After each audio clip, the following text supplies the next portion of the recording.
नमस्कार स्टूडेंट्स, आपका अपने चैनल पे स्वागत और अभिनंदन है। आज का हमारा महत्वपूर्ण टॉपिक प्रश्न पत्र की योजना है।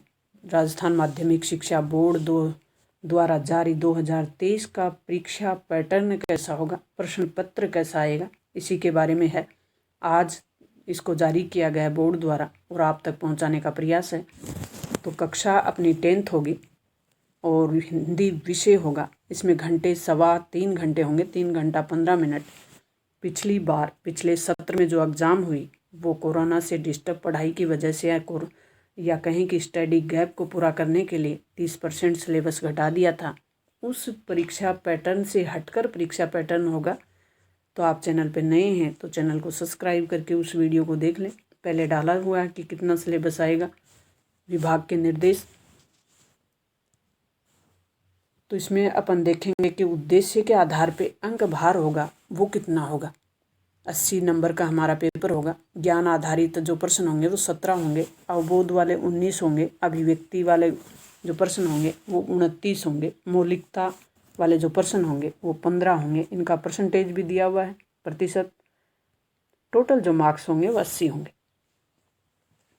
प्रश्नों का जो प्रकार है उसका अंक भार कैसे होगा। जैसे वस्तुनिष्ठ प्रश्न अबैध वाले 9th क्लास के बच्चे 10th में आते हैं, नए बच्चे होते हैं, उन्हें पता नहीं होता, तो उनकी मदद के लिए, उनके गाइडेंस के लिए ये उन तक पहुंचाने का एक प्रयास है।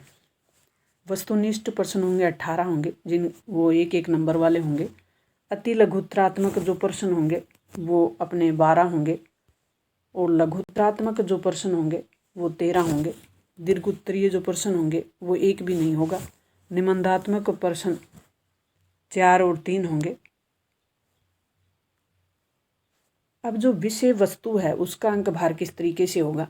जैसे अपठित गद्यांश है उसका अंक भार 10 और प्रतिशत में 12.5 होगा।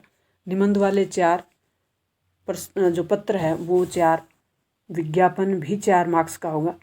व्याकरण और रचना है वो 12 नंबर की आने वाली है। क्षितिज जो अपनी एक पाठ्य पुस्तक है उससे 36 नंबर के और कृतिका से 10 नंबर के। ब्लूप्रिंट आप देख सकते हैं किस टॉपिक से किस तरीके के क्वेश्चन आने वाले हैं।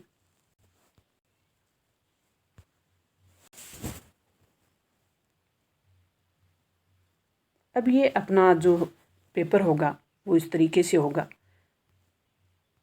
इसको हम लास्ट ईयर की तरह पूरा सोल्व करेंगे।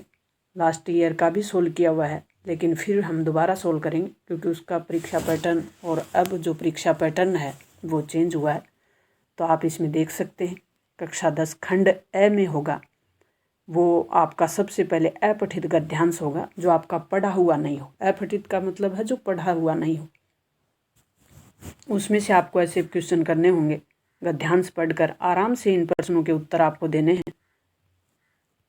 घबराना नहीं है आपको, कोई जल्दबाजी नहीं करनी। आपकी मदद के लिए इन सबको सोल्व किया जाएगा।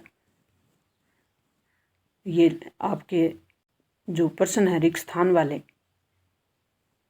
फिर जो उत्तर हैं जिनके शब्द सीमा है वो 20 है।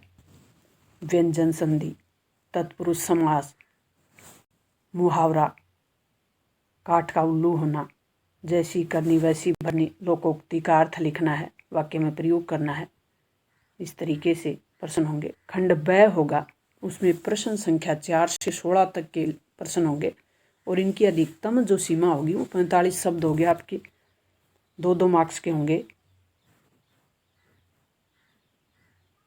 और इनको कैसे करना है वो आपके ऊपर निर्देश में थे। आंतरिक विकल्प वाले प्रश्न होंगे। ये अथवा का मतलब होता है आंतरिक विकल्प, यानी इसमें से आपको ऊपर वाला आ रहा है तो ऊपर वाला करें, नीचे वाला आ रहा है तो नीचे वाला करना है। एक करना है जो आपकी इच्छा हो, जो आपको अच्छा लगे।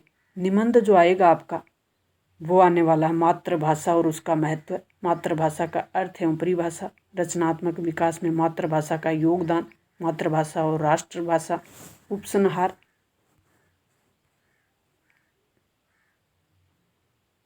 प्रिय नेता पे अगर लिखें तो उसके लिए आपके ये पॉइंट होंगे। नेता का अर्थ क्या है, राजनीति की परिभाषा क्या है, प्रिय नेता का नाम और परिचय क्या है, प्रिय नेता का आपके व्यक्तित्व पे प्रभाव क्या पड़ा है, ये सब बताना होगा।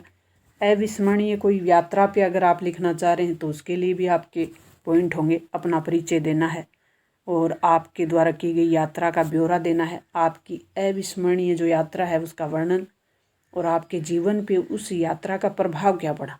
राजस्थान के मेलों पे अगर आपको लिखना है तो मेलों का सांस्कृतिक महत्व क्या है, मेलों का आर्थिक महत्व क्या है, क्या मेलों से इनकम प्राप्त होती है, ये भी बताना है।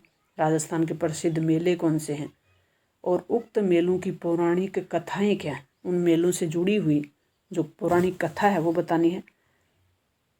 अब जो प्रश्न पत्र में आपके 22 नंबर और 23 नंबर का जो प्रश्न होगा वो देख लेते हैं। एक प्रश्न विज्ञापन से संबंधित होगा तो ये एक आपके निमंत्रण पत्र से संबंधित होगा या कोई प्रार्थना पत्र से संबंधित होगा। तो 22 नंबर का प्रश्न है, स्वयं को आदर्श नगर बीकानेर का नीरव मानते हुए अशोक नगर जयपुर निवासी अपने मित्र को बहन की शादी में बुलाने का निमंत्रण पत्र लिखना है। तो ये निमंत्रण पत्र है, आप अपने दोस्तों को अपनी बहन की शादी में आमंत्रित कर रहे हैं तो बुला रहे हैं, तो निमंत्रण पत्र लिखना है। दूसरा, ये नहीं आ रहा तो नीचे वाला कर सकते हैं, अपने प्रधानाचार्य को अंग्रेजी विषय पे पद रिक्त है उसके कारण जो अतिरिक्त व्यवस्था है वो करनी है, तो कक्ष की वस्तु स्थिति से अवगत कराना है और ये लिखना है।